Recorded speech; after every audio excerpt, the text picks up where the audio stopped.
सत्यकेला पक्षर आपणकु स्वागत। कोरोड़ा स्थित बालेश्वर वन्यप्राणी वनखंड अधिकारी कार्यालय सम्मेलन कक्ष जंगल परिवेश और जलवायु परिवर्तन विभाग पक्षर प्रभाग स्तरीय हिताधिकारी सामुद्रिक कईंछ ऑलिव रिडले एक समन्वय बैठक अनुष्ठित हो जाइछि। डीएफओ श्रीयुक्त मल्लिक ऑलिव रिडले सामुद्रिक कईंछर गतिविधि सुरक्षा और संरक्षण संपर्क में संक्षिप्त वक्तव्य उपस्थापन करथिले।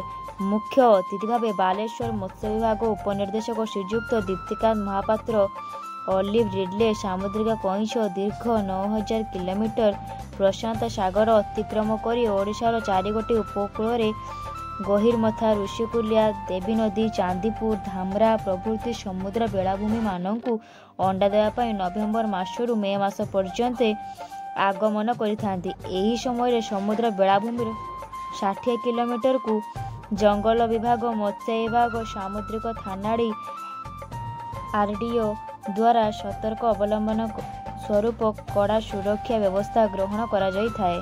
1974 वन्यप्राणी आईन अनुजाई विभिन्न कटकणा और दंड विधान मध्य जारी संपर्क में अवगत करथिले।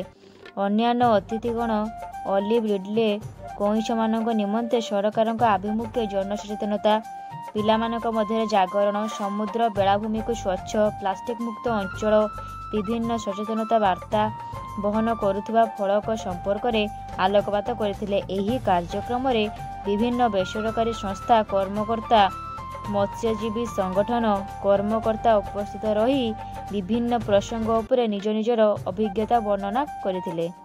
उक्त बैठक में डीएफओ श्रीयुक्त प्रफुल्ल कुमार मल्लिक बालेश्वर वन्यप्राणी खंड एसीएफ सुश्री तटनी सेठी वन्यप्राणी वार्डेन डॉक्टर श्रीयुक्त प्रकाश मर्दराज बालेश्वर जिलार वन्यप्राणी वार्डेन श्रीयुक्त आशिनी कुमार दास मेराइन बालेश्वर एडीएफओ सुश्री सीएस पल्लवी एएसपी श्रीयुक्त अश्विनी कुमार नायक ट्रॉलर संगठन अध्यक्ष श्रीयुक्त बादल दास मत्स्यजीवी संगठन कर्मकर्ता बालेश्वर मत्स्य विभाग उपनिर्देशक श्रीयुक्त दीप्तिकांत महापात्र विभागीय कर्मकर्ता उपस्थित थिले।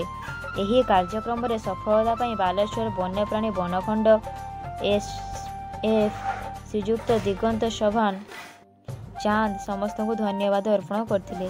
धन्यवाद।